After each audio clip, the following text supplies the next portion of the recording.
Hey guys, what's up? It's Nicole. How's everybody doing this morning?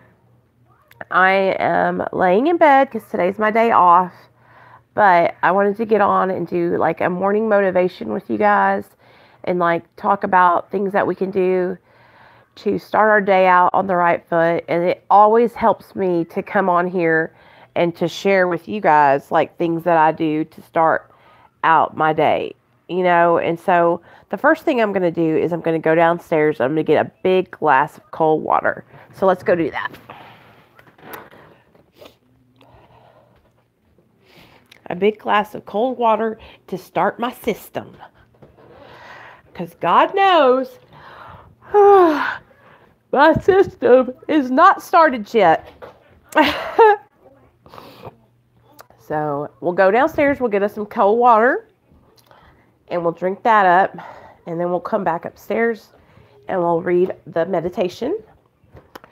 And then we'll talk about it a little bit. Hey, Lisa, what's up? And then we will... Ooh, it's cold downstairs. Oh, my gosh. Brrr. Why is it so cold? Because my husband has it on 70 down here. Okay.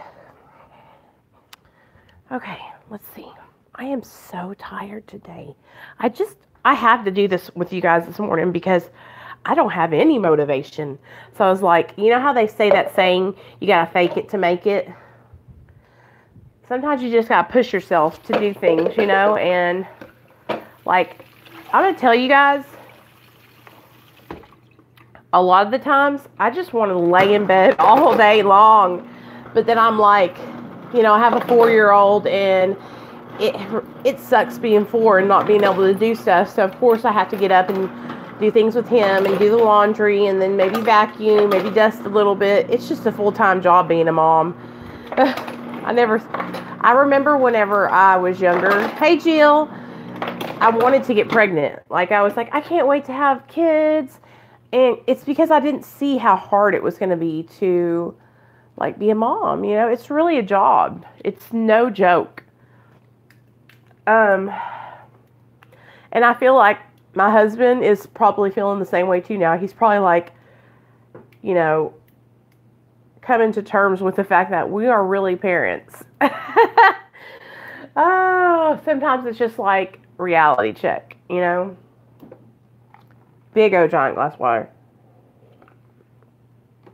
I need a straw. I like drinking my water with a straw. So I was supposed to go to my therapy appointment this morning. And I have my son with me, so I called to reschedule, which my therapist is real cool. I just told her, like, I have Nate with me and that Neil's next day off is on Friday. So let's try and do it then, so that way I can come by myself. Because I need to talk about some serious stuff, and I don't want to be talking about it in front of Nate, because he listens to everything, you guys. I got to start being more mindful, Yeah, it is so refreshing, too. Like, that's, I get, when I'm in bed at night, my mouth, I think I sleep with my mouth open. And so it's like really dry when I wake up. Sorry, guys. And just kind of feels crappy. So I get up, I get my cold water. Okay, there we go. Let's get a straw for our water. What up? Can I what? Yeah, I'll be up there in a minute. My son, let me tell y'all about the Nate Chronicles. So, my son has been going through a phase where he's afraid to poop. Yeah, Bubba. I'm coming. Go ahead. Nobody's looking at you. Go, big booty hoe. Go, big booty. I love you. You're not going to tickle my butt. I'm not. You're right. But go poo-poo. Be right here. I'll be right over here so you can go poo-poo.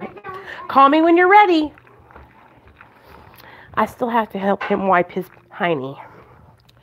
So, oh my gosh, I almost dropped my water. Oh, okay, guys, let me Nate's fixing to call me to wipe his hind, and then I'll be right back. So please don't go anywhere, okay? Stay right here, guys. I'm going to let you look at, where's that? There it is. See that black dot right there? A raccoon tried to come in through our ceiling, through our from our attic through our ceiling. I woke up one morning and his black claw was coming through the ceiling. So I got up, I took the lamp shade off my lamp, and I shined a light up there, and I got a piece of electrical tape and put it over there, and then called the air conditioning people, and they came up and got in our attic and got him out. Yeah, baby. Okay. I don't have my phone on me. I put it over there so they can see. Now go eat your cereal. Oh, Lordy mercy. Why not, baby? Look at that big old log. Lord have mercy on your soul. Do you feel better now? I bet you feel better now, huh? Huh. Here's your rocking chair. Okay? Okay. So, I'm back, guys. Sorry about that. Let me put my earphones on.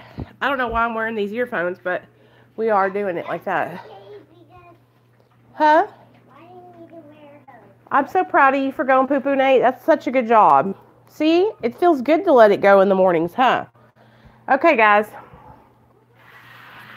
All right, so what are y'all saying? I can't see what y'all are saying. Live chat. Okay. I literally would have pissed myself. Oh, God. So let me tell y'all the story. Story time. Impromptu story time. This was literally like 3 months ago, okay? Middle of the summer, dead of the heat here in Arkansas. And here in Arkansas, y'all, it gets so hot. Like, it's like 105, you know what I mean? With a humidity of like 80%. It's hella hot and hella sticky. Okay, so, you know, we have 4 dogs. 2 large ones, 2 small ones. So, I'm constantly like, okay, I'm not a good housekeeper. Like, I try my best, you guys, to keep up with everything, but I'm not perfect. And I see a lot of ladies that will, like, just be OCD style cleaning all day, every day, all the time. That's not me. I'm not trying to live my life cleaning all the time. But I should. That's what I would have to do to keep this house up. Like, literally all day, every day, I would have to be cleaning. So, anyway, one morning, it was like 4 o'clock in the morning, and I lay on this side of the bed by the lamp right there. And so I was laying here, and all of a sudden I hear this like scratching, like up above me. Like, it sounded like it's coming from inside the wall right here. And so I opened my eyes, and then all of a sudden, I mean, it was aggressive too. This thing's claw was like this long, a black claw. Like, it looked like a dog's toenail, you know what I mean? Like, only it was real long. It had poked through that hole in that ceiling, because it could see I guess maybe it could see light down here. I don't know. I don't know what was making it want to come through that ceiling, but it was trying to rip the ceiling open to get out of that attic. And I looked up and saw that claw, and at first I thought, am I tripping? Like, Mommy, oh, it's a bird. Yeah? you think it's a rat? Remember, it was the raccoon. You think it was a rat? No, I don't think it was a rat. Rats are not nice. So it kept on, and then I was like, oh, hell no, that's a raccoon. It like clicked in my mind, like, that thing is going to rip that ceiling open. I'll let you know. Hey, Sonia, thank you. Good morning to you. And so it was getting aggressive. Like, if I didn't stop it, like, get up there, I stood on a chair, I got this light, I ripped the lampshade off, and I shined it, and I started yelling, like, stop, stop, trying to scare it, you know? And so it stopped, because it was literally trying to rip a hole wide open in the ceiling. And it went over there to that corner over there, where that lampshade's at. So it went over there in that corner, and it just stayed over there. You could hear it rustling around. And so we had to call, like, the Terminex guys and all kinds of people. Anyway, long story short was there was a hole on the side of the house, like where the gutters were at. The gutters were so full of leaves that they were starting to droop. And so the little raccoon got in through there. It was a big mama raccoon, and the guy said, too, he's surprised she wasn't laying babies in there. So, mm,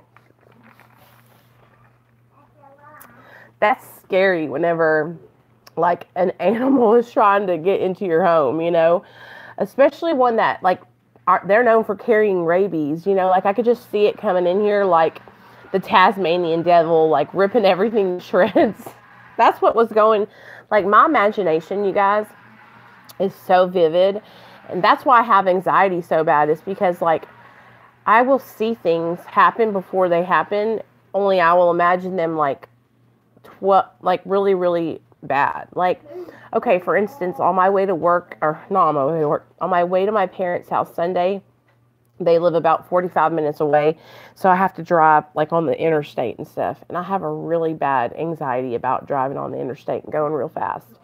And so, in my mind, when I'm driving, I'll have these premonitions that like somebody's going to pull out in front of us, or somebody's going to slam on their brakes, or a deer will run out in front of my house, or out in front of my car.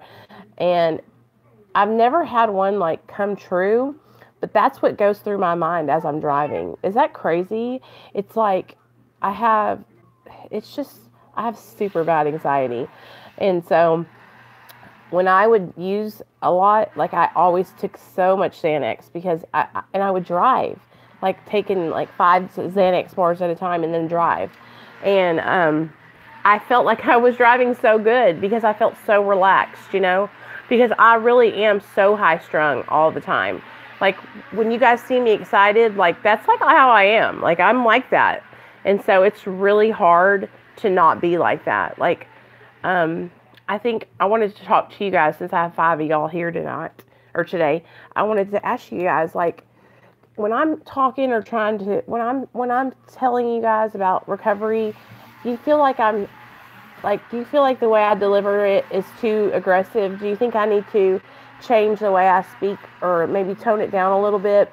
Because I feel like I've gotten a little bit of feedback from a couple people that said like they felt like I was taking jabs at them, and I don't want people to feel like, I just want to tell the truth. I just want y'all to know, like, if you're struggling, or if you're keeping secrets, or if you're, you know what I'm saying? Like, I'm just trying to share with you guys that, like, I did those things. Like, I know everything that I tell you about, I've done it. Like, I used to manipulate the hell out of my family and make them almost feel bad for me, about me being on drugs. Like I had to have those drugs, and I would manipulate my mom and cry to her because she would call me worried about me, and I would tell her how, hard my life was, and just all kinds of stuff. My parents raised me up good. I had a good family upbringing, so I chose to step out and live my life, in addiction. Mommy, can we go to the playground? Yeah, eat your cereal. And then my addiction got to the point where it was like I couldn't even get out of it. So it was like I had lost the power of choice. At first it was just a party thing. Like, oh, I'm going to go hang out with everybody. We're going to kick it, let loose, get high, for the weekend. And then it turned into every day. And there's a page in the Alcoholics Anonymous Big Book that I read to you guys a lot. And it talks about how there comes a time in our alcoholism or in our addiction where drinking or using becomes a necessity, and we have to do it to survive. And that's that imaginary line that I talk about crossing. Like, it used to be a luxury for me. I used to do it and then come back and be fine and go to school or go to work. But then it crossed over that line, and it became an obsession. It became an addiction. It became a necessity. I don't know where you are.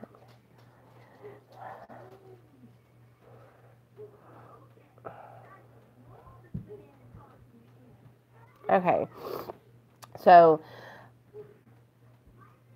and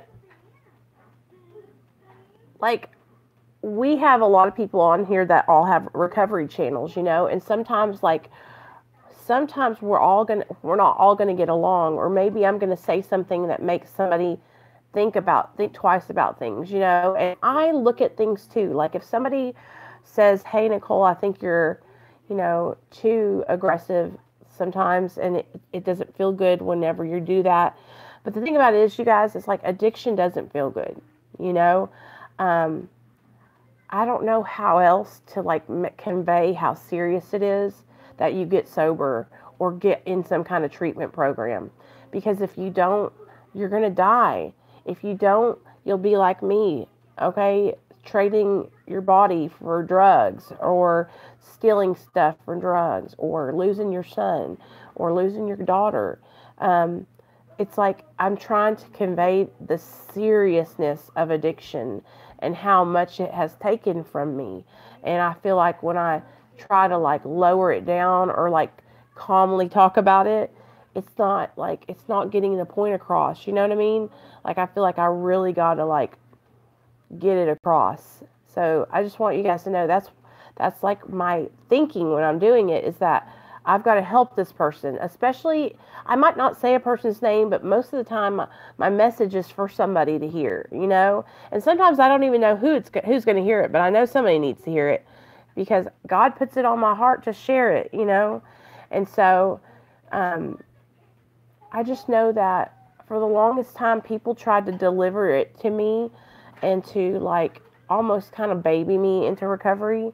And I laughed my ass off in them fools, because I was like, I'm good. I like getting high, you know? And so it was when those real people that came around me and they're like slapping me in the face with with reality. Like, you're a bad mom. You're going to die. You've lost your son. You're a piece of shit. Yeah. You know, and that's what they told me. That's what they told me in treatment. Like, you're not a good mom, Nicole. You're not taking care of your son. Because I was in this, thinking that, oh, well, because my little son was a baby, that I wasn't hurting or harming him. You know, no, I wasn't present. I wasn't doing right. I was a horrible mom. I know I was sick, but that doesn't make an excuse. You know what I'm saying? Like, now I can take responsibility for those actions. And I was not doing right, you know, and I had to have somebody, like, basically just show me myself. Like, this is what you're going to be like if you don't stop. I'm going to tell you who did that to me. Y'all want to hear the story? So I went to treatment for 30 days when my son got taken from me by DHS. I went into detox for 5 days, and I transferred straight over to a 30-day residential treatment center here in Little Rock, Arkansas, called Oasis. Really nice treatment center, y'all. Log cabins, 5-star chefs, a pond, all kinds of trails to hike. Just a pretty place. Really nice. I had never been to a nice treatment center. I've always been to state-funded free treatment centers. And they all teach the same curriculum, 12-step recovery. But this one was nice. It was like I got to eat good and relax. It felt bougie. Yeah, baby. Mommy, I don't want to eat my cereal. I just want to go to the playground. Okay.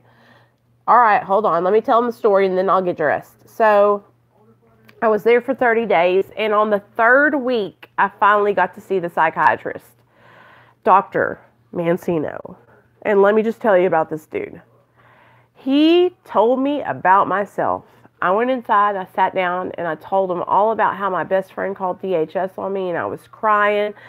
I lost my son, and then he looked at me, and he let me go through all that rigmarole.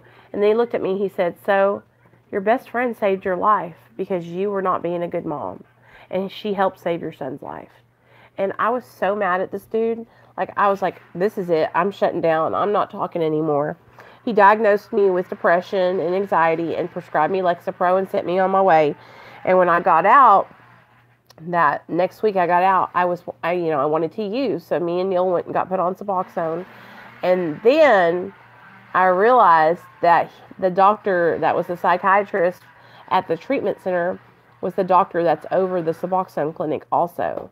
And so I've really, he really helped me to see that, you know, it wasn't, oh, poor, pitiful me. Like, I had to pull up my big girl panties and start putting the work in and change and do what I had to do to become a better person. You know, and I'm a good person in my heart, But when I was in my active addiction, I was doing horrible, bad things, you guys. And because I was selfish and all I could think about was how badly I needed to get high and how I needed that next fix. So, oh, yeah. When I think back to that time, when I think back into my addiction, I think of all the time that I lost. I think about how I could have went to college and done so good for myself because I'm smart. I think about how I ruined myself with getting a felony, and I could sit here and like really, really, really just focus on those negative things, but I try to push forward and use those negatives as a positive to help other people, so maybe you guys don't have to go through that like I did. You know, it sucks admitting that, you know, I was such a junkie that I didn't care about my kid, you know. It really is hard sometimes, but I'm telling you, like, the more I share and talk about it, the better it helps me, like, deal with it. You know what I mean? Like, cope. Oh, gotta go. I love you guys.